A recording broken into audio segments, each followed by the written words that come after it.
Мартынова Анастасия. 8 лет. Город Хабаровск. Стихотворение называется «Берегите природу». Автор Мартынова Анастасия.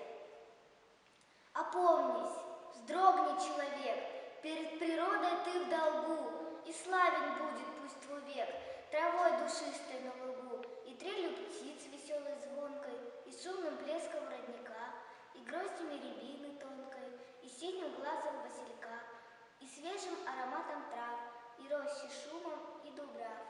Ты, человек, любя природу, хоть иногда ее жалей, в увеселительных походах не растопчи ее полей, не жги ее напропалую и не исчерпывай до дна, и помни истину простую.